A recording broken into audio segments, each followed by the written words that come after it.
85। ভালো করে এবার শোন, যারা একদম নতুন আছিস। ধর বাজার দ্রব্য প্রথম অবস্থা যদি 100 থাকে, ধর 100 টাকায় তুই 100 কেজি চিনি নিয়ে আসতে পারছিলিস, 100 টাকায় 100 কেজি চিনি পাচ্ছিলিস, কথার কথা বলছি। তাহলে তুই পার কেজি চিনির দাম কত পাচ্ছিলিস? 1 টাকা করে। এখন ধর বাজার দ্রব্য কি হয়েছে, দাম ধর বেড়ে গেছে, ধর 10 টাকা বেড়ে গেছে। তাহলে কি হচ্ছে, এখন তুই ওই 100 কেজি চিনি পাবি কত টাকা খরচা করে? এখন 110 টাকা খরচা করে না? কথার কথা বলছি, যেটা বলছি বুঝতে পারছিস? পিছনে হয়েছে, তুই নতুন, তুই এদিকে তাকিয়ে আছিস, তোকেই বলছি। হ্যাঁ, তোকেই বুঝতে পারছিস? তুই একটা সিম্পল ডেলি লাইফ দিয়ে ভাব যে তুই আগে বাজার করতে যেতিস, 100 টাকায় 100 কেজি চিনি আনতে পারছিলিস। এখন কি হয়েছে, বাজারের মূল্য কি হয়েছে, বেড়ে গেছে। ধর কথার কথা বলছি যে 110 টাকা হয়ে গেছে। তাহলে 110 টাকায় নিশ্চয়ই তুই এবার 100 টাকায় নিশ্চয়ই আর 100 কেজি চিনি পাবি না, এখন বেড়ে গেছে তো, তাহলে নিশ্চয়ই তার থেকে একটু হলেও কম পাবি। তাহলে ভালো করে ভাব যে একটা জিনিসের দ্রব্য বেড়ে যাচ্ছে আর তুই কোয়ান্টিটিটা কী পাচ্ছিস, আগে যা পেতিস তার থেকে কম পাচ্ছিস। এই রকম যখন রিলেশনশিপ আছে তখন সেটাকে আমরা বলি ব্যস্তানুপাতিক সম্পর্ক। তাহলে বাজার দ্রব্য 100 আর 85 হলে পরিমাণের ক্ষেত্রে এটা কি হয়ে যাবে, তাহলে উল্টে যাবে ব্যস্তানুপাতিক সম্পর্ক হলে, তাই তো? আমি অনেকবার এক্সপ্লেন করেছি তোদের। তাহলে এটা 17 হয়ে যাবে, এটা 20 হয়ে যাবে। এখানে দেখ প্রশ্নটায় কি বলেছে, যে বাজার দ্রব্য হ্রাস পেয়েছে কত পার্সেন্ট? 15%। তাহলে আগে যা পেতিস এখন তো তার থেকে বেশি পাবি না ওই টাকাটা খরচা করলে। আগে বাজার দ্রব্য ছিল 100 টাকা, এখন বাজার দ্রব্য কত হয়ে গেছে?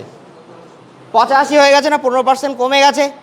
তাহলে এখন তুই কি আগের থেকে বেশি কোয়ান্টিটি পাবি ওই 100 টাকায় খরচা করলে। কারণ এখন কি 85 টাকায় তুই আগে যা কোয়ান্টিটি পাচ্ছিলিস 100 টাকায়, এখন তুই সেটা কত টাকায় পাচ্ছিস? 85 টাকায় পাচ্ছিস না? এবার আমি কেটে কুটে সেটা শর্টকাট করে নিয়েছি। তাহলে কি হচ্ছে, বাজার দ্রব্যের সাথে পরিমাণের কি সম্পর্ক হয়ে গেল? ব্যস্তানুপাতিক সম্পর্ক হয়ে গেল। তাহলে আমরা হিসাব মতো কত কোয়ান্টিটি বেশি পাচ্ছি এই দাম কমার জন্যে? কত পাচ্ছি? 17 থেকে 20, তাহলে 3 বেশি পাচ্ছি। এই 3-এর মানই প্রশ্নে কত বলে দিয়েছে রে?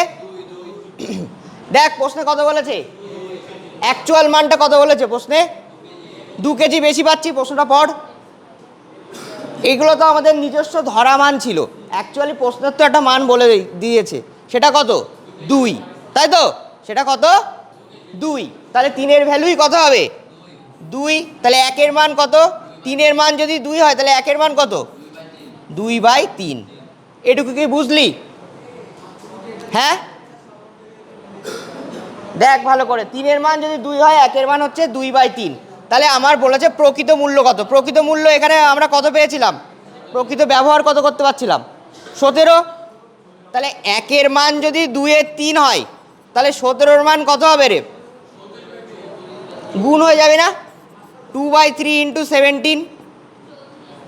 ধর এই ক্লাসে তোর হচ্ছে এত 50 জন স্টুডেন্ট আছে, ঠিক আছে?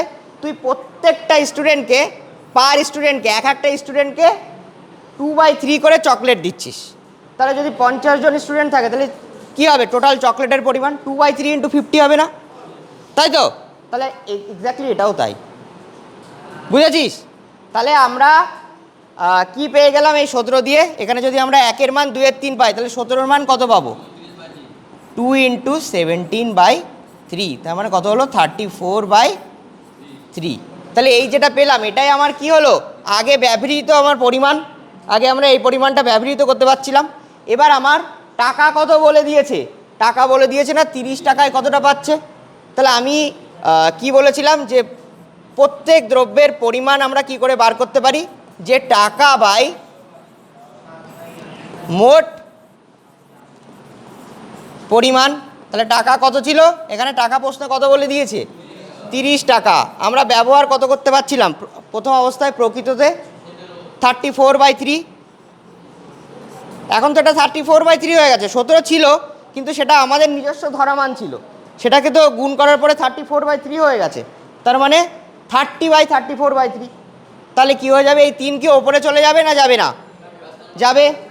মানে অ্যাকচুয়ালি নিয়ম কি, এই 30-এর যদি লব, 30 যদি লব হয় এর নিচে কিছু নেই, মানে মনে মনে একটা 1 আছে, সেটা ওর লব আর হর। তাহলে ওপরের লব হরটা অ্যাজ ইট ইজ থাকে, আর নিচের যে লব হরটা এটা কি হয়ে যায়? উল্টে গিয়ে গুণ হয়ে উল্টে যায়। তার মানে আলটিমেটলি আসলো কি 90/34, এটাকে যদি আমরা 2 দিয়ে কাটি তাহলে কত হবে? 45/17। এবার এই 17 দিয়ে 45কে যদি আমরা ডিভাইড করি তাহলে আসবে কি? 2×11/17, এত টাকা। দেখ ভালো করে, যারা সিনিয়র ছিলিস, যাদের প্রবলেম ছিল, তারা বুঝতে পেরেছিস কিনা এটা দেখ। অঙ্কটা আমি এত কিছু লিখিয়ে করেছি বলে তোদের মনে হচ্ছে অনেক বড়, কিন্তু অঙ্কটা এমনি একদম শর্ট অঙ্ক। হ্যাঁ, এক লাইনেই হয়ে যাবে যখন বুঝতে পারবি। এবার বল, নতুন যারা আছিস তাদের তো মাথার ওপর দিয়ে গেছে নিশ্চিত, তাই তো? এক লাইনও কি বুঝেছিলিস? এক লাইনও বুঝেছিস? হ্যাঁ, এই পর্যন্ত বুঝতে পেরেছিলিস? আচ্ছা, 17-র মান ওই যে 34/3 এই পর্যন্ত বুঝেছিস? আচ্ছা, এর থেকে লং করতে গেলে তো, এর থেকে তোর শর্টকাট করতে গেলে তো ফর্মুলা মুখস্থ করতে হবে ডাইরেক্ট, আর সেই ফর্মুলা তোদের পরীক্ষার সময় মাথায় থাকবে না, এটাই কনসেপ্ট। আর এর থেকে যদি তুই শর্টকাটে যদি করতে যাস তাহলে সেটা এক্স ধরতে হবে, তাহলে তখন শর্টকাট হবে না, তখন হয়ে যাবে ব্রডকাট, অনেক বড় হবে। এক্স ধরে আমি নিজেই তোর হচ্ছে ডেসক্রিপটিভে করাই, কিন্তু এখানে আমার করানোর কোনো মানে নেই। হ্যাঁ, অঙ্কটা ভালো। এই অঙ্ক আমি অনেক দিন ধরে তোদের বুঝিয়েই যাচ্ছি, যারা মোটামুটি বুঝেছে তাদের আর অসুবিধা নেই। আচ্ছা, তাহলে 14 দাগ তো মোটামুটি হয়ে গেল, আমি আর এটা বেশি ঘাটছি না। তারপরে আমি নেক্সট চলে যাচ্ছি। আচ্ছা, 14-র পরে নেক্সট কোনটা প্রবলেম ছিল তোর? একই নিয়ম, সব পরপর একই নিয়ম। আচ্ছা, তাহলে 15 দাগটা কর সবাই, বা 15 দাগ তো আমি নিজেই করিয়ে দিয়েছিলাম। 28 দাগ, আচ্ছা ওকে, 28টা করিয়ে দেবো। আচ্ছা, 28টা করিয়ে দিই আগে।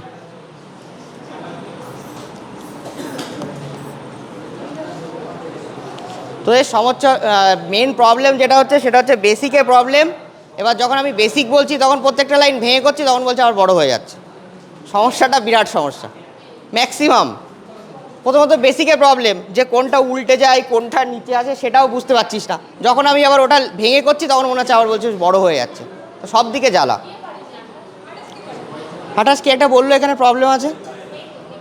28-এ কী বলেছে বল?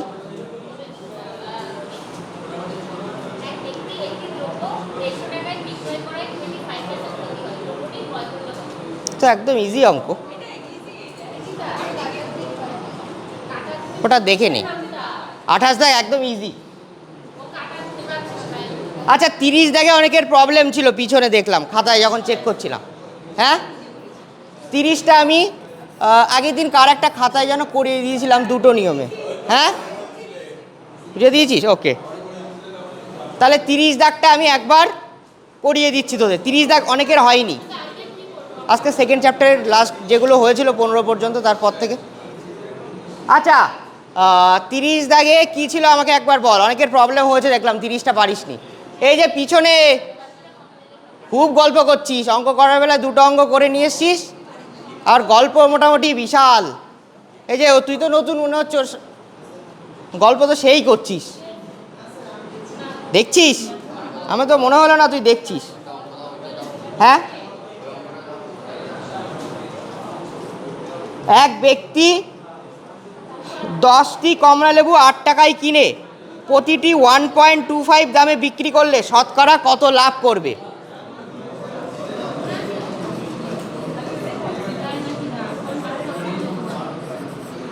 আমি এটা লিখেই করাচ্ছি। এক ব্যক্তি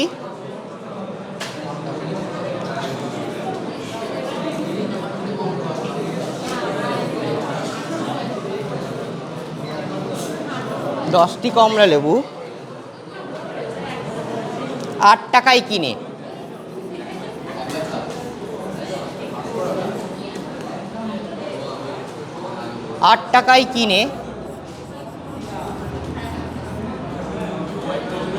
প্রতিটি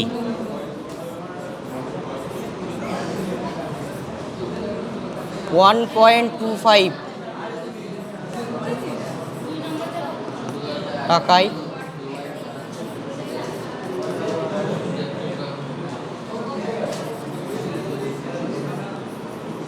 বিক্রি করলে শতকরা লাভ কত?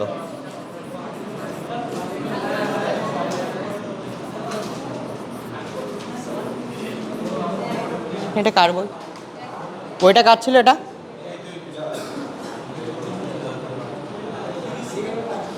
আচ্ছা, এই অঙ্কটা অনেকে দেখলাম হয়নি, পিছনের দিকে যারা অনেকে দেখিয়েছিস তাদের হয়নি এই অঙ্কটা।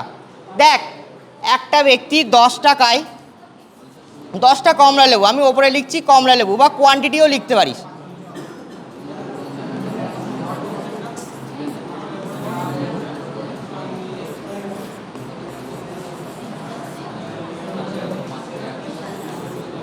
দেখ এটার বেসিক একটা রুলে করা যেতে পারে। এই পিছনে কি গল্প করছিস তোরা? বাকিরা পিছনে কি গল্প করছিস? এবার কিন্তু গিয়ে পিছনে ধুমা পিটানো শুরু হবে কিন্তু এবার। দেখ, 10টা কমলা লেবু কত টাকায় বিক্রি করেছে? কিনেছে কত টাকায়? 8 টাকায়। যখন বিক্রি করবি তখন নিশ্চয়ই 10টা কমলা লেবুই বিক্রি করবি, আর প্রত্যেকটা কত টাকায় বিক্রি করছিস? 1.25। তাহলে 10টা কমলা লেবু যখন বিক্রি করছিস, এটা তো সিপি, আর যখন তুই এই 10টা কমলা লেবু 1.25 টাকায় বিক্রি করছিস, তাহলে তার এসপি কত বেরোচ্ছে? পয়েন্ট তুলে দে। এই জিরো কাটা গেল, 5 দিয়ে কাট, একবারে লিখে দিচ্ছি 12.5 টাকা, তাই তো? 125/10 করলে কত হয়? 12.5। তাহলে 8 টাকা তো সিপি, তুই বিক্রি করেছিস এসপি কত টাকা? 12.5 টাকা। তাহলে তোর লাভ কত হয়েছে? লাভ হয়েছে তোর কত টাকা? 12.5 মাইনাস 8, তার মানে 4.5 টাকা তোর লাভ হয়েছে। তাহলে 4.5 টাকা লাভ হয়েছে কতর উপরে? সবসময় লাভ বা ক্ষতি সবসময় আমরা ক্রয় মূল্যের উপর বিচার করি, ইন্টু 100। কাটাকাটি কর, এখানে 5 হচ্ছে, 8 দুগুণ 8 হচ্ছে, এটা কত হচ্ছে? 5। তাহলে আলটিমেটলি আসছে কত? 225/4। এটাকে ভাগ করলে 56.1/4, এত পার্সেন্ট তোর কি হয়েছে? লাভ হয়েছে। দেখ ভালো করে,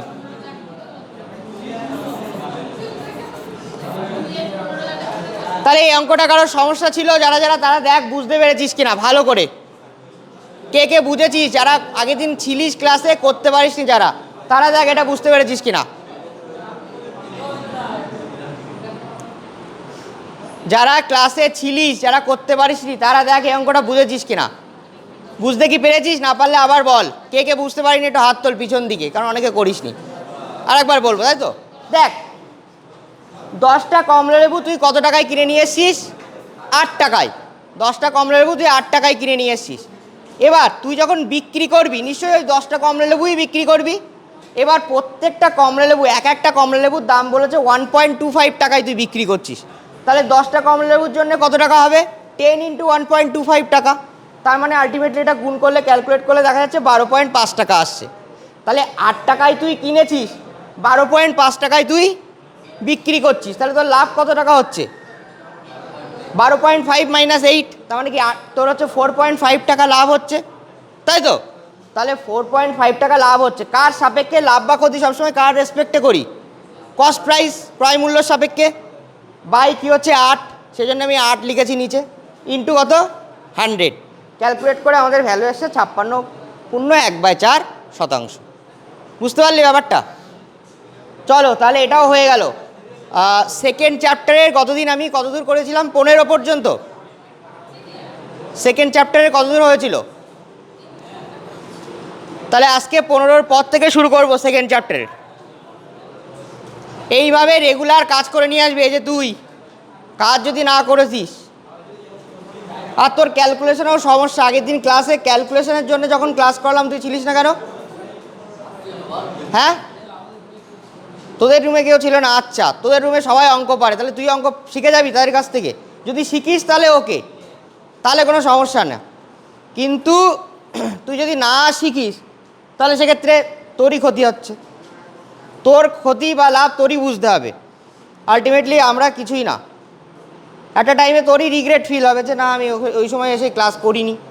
তোদের থেকে আজকে যারা ক্যালকুলেশন পাচ্ছে না তারা শিখে যাবে পরের দিন, বেশি টাইমও লাগবে না, এখন এফোর্ট দিলে বেশি টাইম লাগবে না তুলতে। তোর ক্যালকুলেশনের সমস্যা আছে সেটা আমি জানি। আচ্ছা, গতদিন সেকেন্ড চ্যাপ্টার আমরা করেছিলাম, চ্যাপ্টার 2 আজকে। হ্যাঁ, চ্যাপ্টার 2 এর কত দূর হয়েছিল আমাদের? 15 পর্যন্ত কমপ্লিট হয়ে গেছিলো। তাহলে আজকে 16 থেকে করাবো, তাই তো? 15 দাগ করাবো। আচ্ছা, 15 দিয়েই শুরু হচ্ছে। তাহলে 15টা কি বলেছে? এই কারো কাছে বই নেই না ওইদিকে পিছনে? গ্রুপে একটু পাঠিয়ে দে না কেউ। রান্নাদা কোথায় গেল? রান্নাদাকে একটু বল যে ওটা গ্রুপে পাঠিয়ে দিতে, তাহলে ওদের একটু সুবিধা হবে দেখতে। রান্নাদা নেই না এখানে? নাহলে ওদের একটু, নাহলে লিখে লিখে করতে গেলে একটু টাইম যাচ্ছে। হ্যাঁ, না রান্নাদা নেই, নাহলে ডেকে দিতাম। হ্যাঁ হ্যাঁ, আছে আছে। আচ্ছা দাঁড়া, আমি দেখছি। এই অঙ্কটা লিখে নিই, তারপরে আমি বলছি। কথা বলছে তো, মানে লোকজন আছে। 15 দাগ, তাই তো? কত পেজ? 126।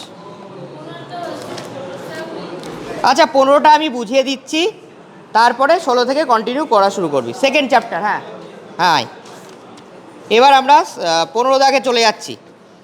এক ব্যক্তি 10% ক্ষতিতে একটি গাড়ি বিক্রি করে। দেখ ভালো করে, আমি লিখেই করাচ্ছি তোদের জন্য। এক ব্যক্তি বলেছে যে 10% ক্ষতিতে, 10% ক্ষতিতে একটি গাড়ি বিক্রি করে।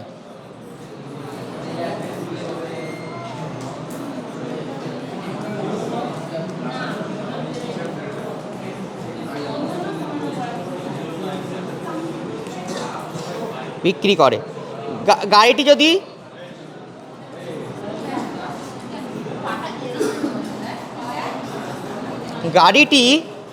কি বলেছে? গাড়িটি 1494 টাকা,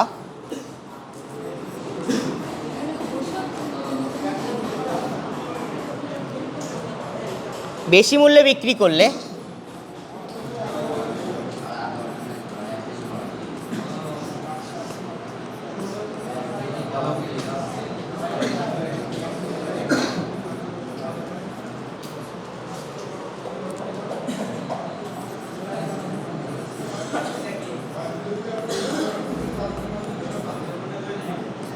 $12.5%।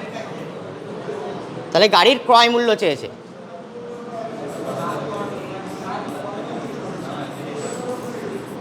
এবার নতুন যারা আছিস তারা বোঝার চেষ্টা করবি।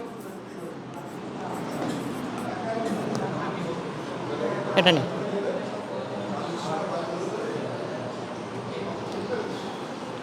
আচ্ছা, তাহলে বলেছে এক ব্যক্তি 10% ক্ষতিতে একটি গাড়ি বিক্রয় করে এবং গাড়িটি 1494 টাকায় বেশি মূল্যে বিক্রি করলে লাভ হয় 12.5%। দেখ, এই অঙ্কগুলো সব থেকে ইজিয়েস্ট ওয়ে কি? এই যে 10% ক্ষতি বলেছে, আগে ইউনিটগুলো দেখবি। এটাই কি বলেছে? ক্ষতি, তাই তো? আর এটাই কি বলেছে? লাভ। তাহলে এই লাভ আর ক্ষতি থাকলে দুটো পার্সেন্টেজকে কি করে দিবি? যোগ করে দিবি। ঠিক আছে, তারপর আমি মানে পুরো বেসিকটা বোঝাচ্ছি। তাহলে 10 আর 12.5 যোগ করলে কত আসে? 22.5 আসে তো? হ্যাঁ, আমি এই ক্ষতি আর লাভটাকে কি করে দিচ্ছি? যোগ করে দিচ্ছি। কেন যোগ করে দিচ্ছি আমি পরে এক্সপ্লেন করছি, সেটা আগে শর্টকাটটা শোন। তাহলে 22.5%-এর মানই কত রে? এর জন্যে কে রেসপন্সিবল? এই 1494 টাকা রেসপন্সিবল। তাহলে 22.5%-এর ভ্যালু 1494। একের মান কত? 1494/22.5। আর সবসময় ক্রয় মূল্যকে কত ধরবো? কিছু না বলা থাকলে 100। তাহলে 100-এর ভ্যালু কত? তাহলে 1494/22.5 ইন্টু কত? 100। এই পয়েন্ট তুলে দিলে এখানে আরও একটা 0 চলে আসবে। এবার কাটাকাটি কর, 25 দিয়ে কাট, এটা 40 চলে আসবে। 25 দিয়ে কাটার নিয়ম, লাস্টে 00 অথবা 25, 50, 75 থাকলে 25 দিয়ে কাটা যায়। তাহলে এটা কত হবে? 9। তাহলে 9 দিয়ে এটাকে কাটো। 9 একে 9, 5 থাকছে অবশিষ্ট, 6 নং 54, 6 নং 54, তাহলে 166 ইন্টু 4, তাহলে 4 ছক 24, হাতে থাকে 2, 4 ছক 24 আর 2 26, হাতে এখনও 2 থাকছে,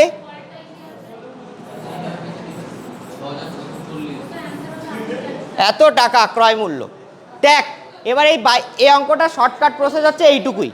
তোর পরীক্ষার সময় কতটুকু করবি, জাস্ট এইটুকু করবি, 1494 বাই 22.5 ইন্টু 100, তোর পরীক্ষার সময় অ্যাপ্রোচ হবে জাস্ট এইটুকু। আমি এতটা লিখলাম, পরীক্ষার সময় অ্যাপ্রোচ হবে প্র্যাকটিস করতে থাকলে এইটুকু। এবার তোরা হয়তো এই 22.5টা আমি কেন লিখলাম, একটা ক্ষতি আর একটা লাভ হয়েছে, কেন যোগ করলাম পার্সেন্টেজ দুটো, এটা হয়তো বুঝতে পারিসনি, তাই তো? দেখ সবসময় কিছু না বলা থাকলে ক্রয় মূল্য কত ধরবো, 100 ধরবো। তো তুই প্রথমে জিনিসটা কত পার্সেন্ট ক্ষতিতে বিক্রি করছিস, 10%, তাহলে তোর এসপি কত হয়ে যাবে, 90 হবে তো? ওকে, এবার বলেছে যে এখান থেকে 90% থেকে যখন তুই এর ওপরে 1494 টাকা বেশি অ্যাড করছিস, তখন সেই জিনিসটা গিয়ে পৌঁছাচ্ছে কত, তোর লস কাভার করে ক্রয় মূল্যকে ছাপিয়ে লাভ হচ্ছে কত, 12.5%। তার মানে আলটিমেটলি তোর এসপিটা কত হয়ে যাচ্ছে, সেকেন্ড কেসে এটা এসপি 1 হলে এটা এসপি 2, তাহলে কত, 112.5 টাকা হয়ে যাচ্ছে। বুঝতে পারছিস? হ্যাঁ বুঝতে পারছিস ব্যাপারটা? লস, দেখ লসটাকে কাভার করে 1494 টাকা বেশি দেওয়ার জন্যে লস কাভার করে আমার লাভে পৌঁছে গেছে, তাও কত, 12.5%। তাই কি হচ্ছে, 100 যদি সিপি হয়, 12.5% লাভ মানে কত, 112.5 টাকা। তাহলে আলটিমেটলি এদের মধ্যে পার্সেন্টেজের গ্যাপ কত আসলো রে, 22.5 না? সেই আমি এই গ্যাপটাই একেবারে 22.5 দিয়ে লিখে দিয়েছি। বুঝতে পারলি ব্যাপারটা? ক্লিয়ার কি ব্যাপারটা? তাহলে এই 22.5-এর মান এটা, 1-এর মান কত, 100-এর মান কত। আর ঐকিক নিয়মের ক্ষেত্রে সবসময় যেটা চায় সেটা আমরা কোন সাইডে রাখি, রাইট সাইডে। এখানে আমার কোনটা চেয়েছে, গাড়ির ক্রয় মূল্য চেয়েছে, টাকা চেয়েছে, তোমার টাকাটা আলটিমেটলি রাইট সাইডে আমি রেখেছি। যদি আমার শতাংশ চাইতো, শতাংশকে আমার রাইট সাইডে রাখতে হতো, টাকাটাকে বাম সাইডে রাখতে হতো। বুঝতে পারলি ব্যাপারটা? তাহলে এইভাবে অঙ্কগুলো করতে হবে। তাহলে পরেরগুলো কর, কোনো একদম অ্যাজ ইট ইজ অঙ্ক আছে, দুটোই লাভ বলেছে, লাভ লাভ হলে বিয়োগ করে নিবি, সেম ইউনিট হলে বিয়োগ, বিপরীত ইউনিট লাভ বা ক্ষতি হলে এই অঙ্কগুলো কী করবি, যোগ। বিক্রয় মূল্য যদি বলতো এই অঙ্কটারই, তাহলে আমি কি করতাম, এক্স্যাক্টলি সেম অঙ্কটারই, ধর বিক্রয় মূল্য বললো, তাহলে 1494 বাই 225 মানে 22.5 ইন্টু, সবসময় বিক্রয় মূল্য বললে প্রশ্নে কিছু না বলা থাকলে শুধু প্রথমটা রেসপেক্টে বার করবি, মানে কত, এখানে 90 রেসপেক্টে বার করবি। বুঝতে পারলি? যদি কিছু বলতো দ্বিতীয়টার রেসপেক্টে বার করো, তাহলে তখন 112.5 গুণ করতিস। ব্যাপারটা কি বুঝতে পারলি? বুঝতে পারিসনি? সিপি মানে বিক্রয় মূল্য যদি চাই, বিক্রয় মূল্য চাইলে নিশ্চয়ই এখানে দুটো বিক্রয় মূল্য হয়েছে, একটা কত 90% আর একটা 112.5%। কিছু না বলা থাকলে আমাদের প্রথমটা নিয়ে করতে হয়, বুঝেছিস? তাহলে প্রথমটা আমার কত ছিল, 90% ছিল, তো তাই 90 দিয়ে গুণ করলাম। যদি আমার পরেরটা প্রশ্নে বলে দেয়, তাহলে আমার 112.5 দিয়ে আমি গুণ করতাম। ব্যাপারটা ক্লিয়ার? তাহলে এক্স্যাক্টলি পরের অঙ্কগুলো একদম সেম আছে, এটা কি বুঝতে পেরেছিস? হয়ে গেছে পরেরটা, তারপরেরটা কর, হয়ে যাবে তো, এগুলো বোঝার কিছু নেই, ইজি অঙ্ক। তুই কি বুঝতে পারছিস? পাচ্ছিস তো? 16 দেখ, তোর কাছে বই নেই বোধ হয় না, সমস্যাটা ওখানে দেখছি আমি।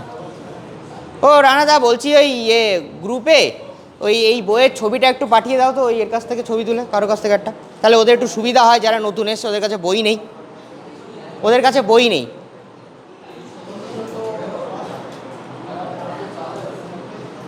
তাহলে ওদের একটু সুবিধা হবে।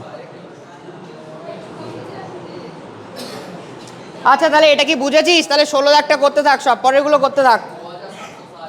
পরেরটা হয়ে গেছে, তারপরেরটা কর, 17 দাগ কর। ডিফারেন্ট টাইপের অঙ্ক আসলে তখন আমি করিয়ে দেবো। কোনটা? 16ই পাচ্ছিস না, সবাই করে ফেললো আর তুই পাচ্ছিস না, কি বলেছে বল? 16 দাগ আমি আর লিখছি না। আচ্ছা দাঁড়া, আমার কাছে দাঁড়া,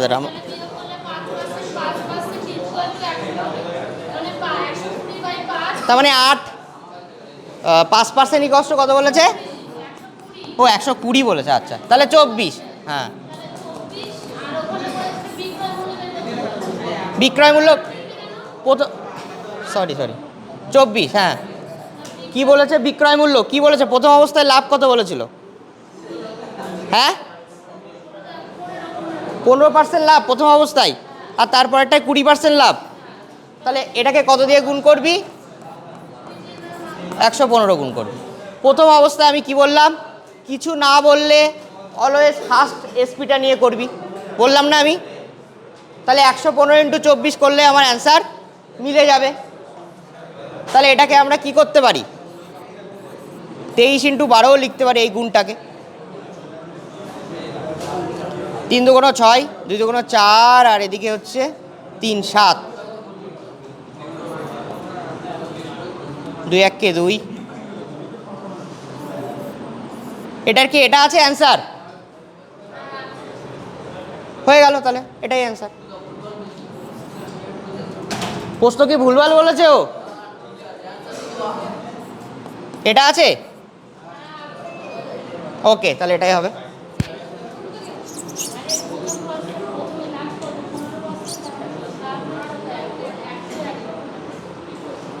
দেখ, প্রথমটা দিয়ে করতে হবে। বিক্রয় মূল্য বললে সবসময় প্রথমের যে বিক্রয় মূল্যটা বেরিয়েছে ওটা দিয়েই করতে হবে, বুঝতে পারলি? তাহলে পরেরগুলো কর, সবাই কর পরেরগুলো।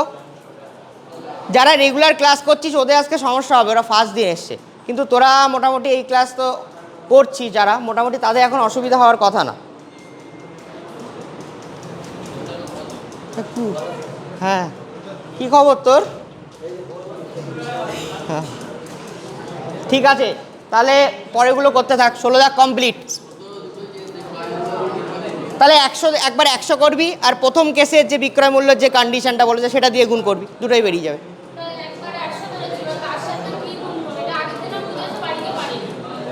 একবার 100 দিয়ে যখন গুণ করছি সেটা বেরোচ্ছে ক্রয় মূল্য, কারণ ক্রয় মূল্য অলওয়েজ 100 ধরি। আর নিশ্চয়ই আমার প্রথম কেসে কত পার্সেন্ট লাভ বলে দিয়েছিল? 30%। তাহলে নিশ্চয়ই তার পরেরটা ওই একই কন্ডিশনকে 130 দিয়ে গুণ করবো, ব্যাস অ্যান্সার বেরিয়ে যাবে।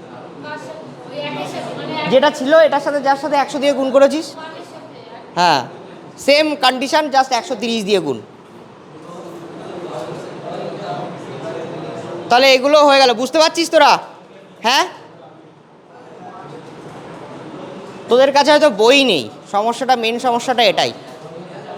আজকেও তুই ঘুমাচ্ছিস? হ্যাঁ,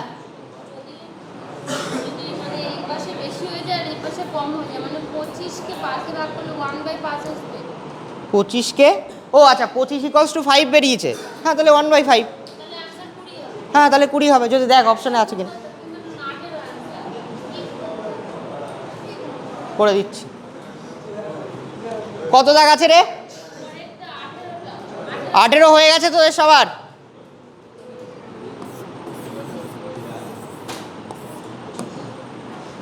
আঠেরো কি হয়েছে কারোর?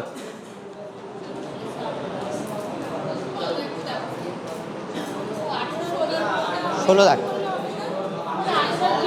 হ্যাঁ, এটা গুণ কর। 24 ইন্টু 115 গুণ করলে তো অ্যান্সার চলে আসবে। হ্যাঁ, হয়ে যাবে তো। কেন হচ্ছে না?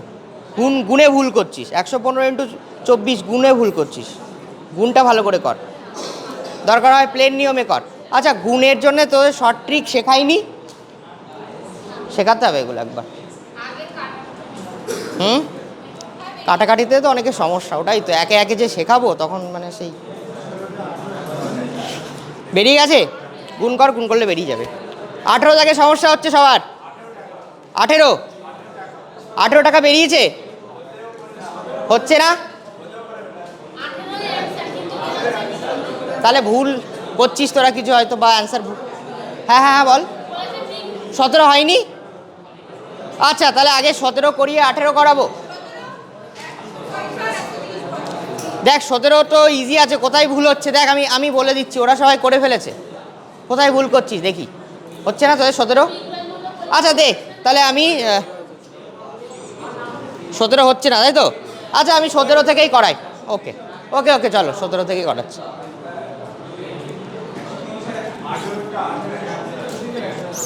18 এসছে সবার?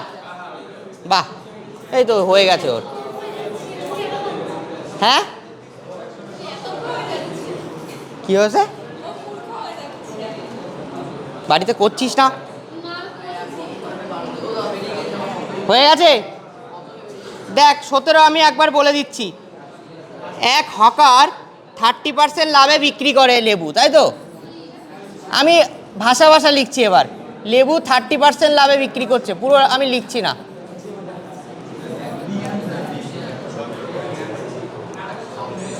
30% লাভে বিক্রি করে, আরও 20 পয়সা বেশি দিলে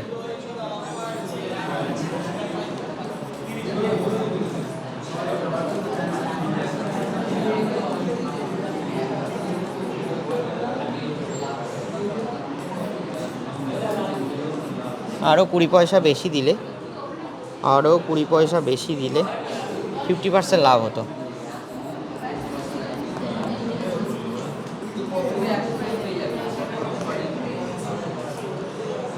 লাভ হতো, তাহলে লেবুটির ক্রয় বিক্রয় মূল্য।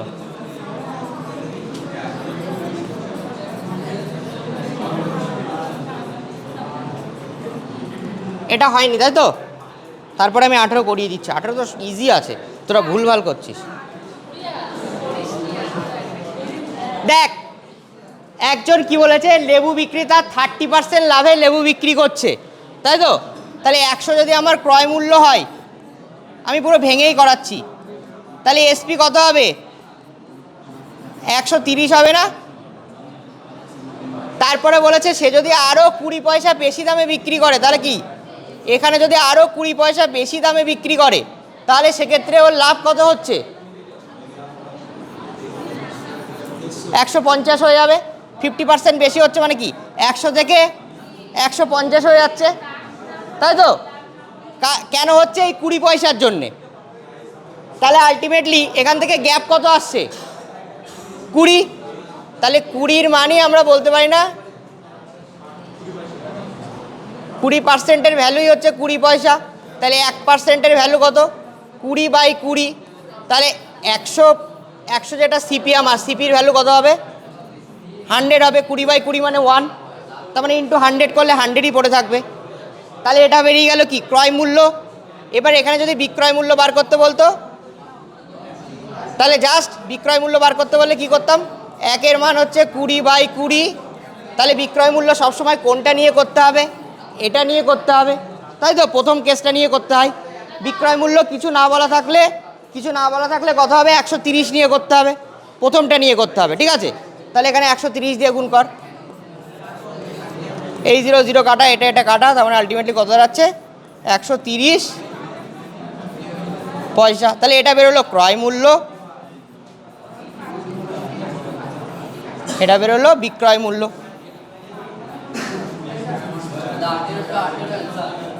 পরেরটা বেড়ে গেছে, 18 দাগ বেরিয়ে গেছে তো? আরে একদম ইজি, হ্যাঁ একদম ইজি অঙ্ক, একদম ইজি। আমি তো এসব এত লিখিয়ে করাচ্ছি, এগুলো একদম ইজি বোঝানোর জন্যে। বুঝতে পেরেছিস তো? ঠিক আছে, না বুঝতে পারলে বলতি কোথাও। তাহলে 17 হয়ে গেল, 18 কমপ্লিট। পরেগুলো কর, 19 20 থেকে কর।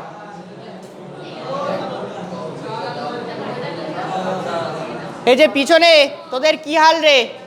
তোদের দিকে একটু যেতে হবে মনে হচ্ছে। হ্যাঁ, লাঠিটাই নিয়ে যেতে হবে তোর। তুই করেছিস? বুঝতে কি পাচ্ছিস? তুই তো সেই মনে হয় সেই লাস্ট কোন একটা অঙ্ক করেছিলাম 56/1/4, ওটাই করে রেখেছিস, তারপরে আর করিসও নি, বসে আসিস চুপচাপ। হ্যাঁ চলো, তারপরে 19 20 ট্রাই কর সবাই। পরের দিন না ছবিটা তুলে আনবি বইয়ের সবাই, ঠিক আছে? কোনটা বুঝতে পারছিস না বল? টোটালি বুঝতে পারছিস না? ছিলিস না তো অনেক দিন, মাথার একটু ওপর দিয়ে যাবে। আমি এটা বুঝিয়েছিলাম আগের দিন। হ্যাঁ আচ্ছা, নতুন কনসেপ্ট, বিক্রয় মূল্য একদম প্রথমটা নিয়ে করতে হবে। প্রথম অংশে লাভ কত বলেছে বা ক্ষতি কত বলেছে, প্রশ্নটা পড়, একটা প্রশ্ন পড়, আমি বলে দিচ্ছি। আসছি, দাঁড়া আমি আসছি। বল। বিক্রয় মূল্যটা সবসময় প্রথম কেসটা নিয়ে